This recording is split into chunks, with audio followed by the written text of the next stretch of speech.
We all need people to give us feedback. That's how we improve. These are the words of Bill Gates. Hi, my name is Osarome, and today we're going to be speaking about receiving feedback. The last time we looked at giving feedback. Today we're going to be talking about receiving feedback. So why it's important to receive feedback?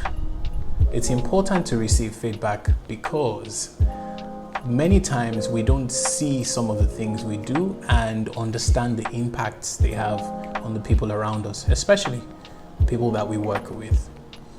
And who should receive feedback? Anybody and everybody should receive feedback. So we should get feedback from our colleagues, from whether they're junior, whether they're coordinate colleagues, or whether they're senior colleagues. It's important that we receive feedback because that's how we improve. So here are 2 tips for receiving feedback. Number 1 is listen intently. Be generous about your listening every time you receive feedback from people. Be mindful of your non-verbal cues as well, so that you don't come off as someone who is resistant to feedback. You don't want to lose the opportunity of receiving feedback in the future from your colleagues. So listen generously, be mindful of your non-verbal cues, and make sure that you are trying to tease out what exactly the person is trying to say. Number 2 is avoid arguments. It's easy sometimes to push back or disagree outrightly when people give you feedback. You might feel that this feedback is not entirely accurate, but it's important that you listen and you avoid arguing. And this you could do by asking or thanking the person after receiving feedback for the feedback that has been given. You could also ask them to give you a few suggestions as to how you could improve whatever it is they've talked about.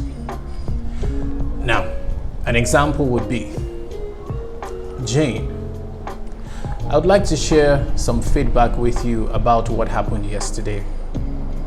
On the other end, you're saying, okay, thank you very much. I'm listening. Please go ahead. Now, as the feedback progresses, you might find some points that are mentioned that you don't agree with. It's important to maintain a calm disposition at this point, rather than interject and outrightly disagree. For instance, no, I absolutely disagree with you and what you've said. It's not true. Don't be defensive, don't argue. Listen and allow the person finish the feedback.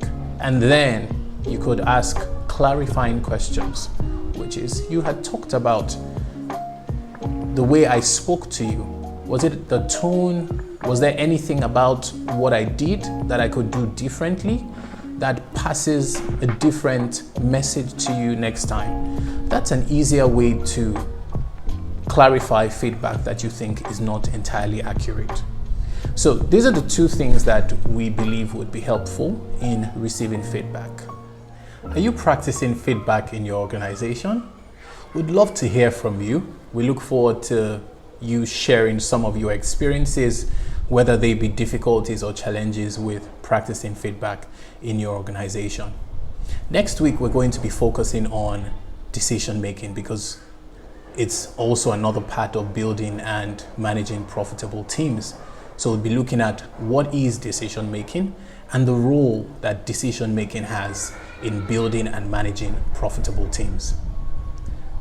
Please feel free to drop a comment or send us a DM. We'd love to engage with you as you begin to practice some of the tips that we share in this series.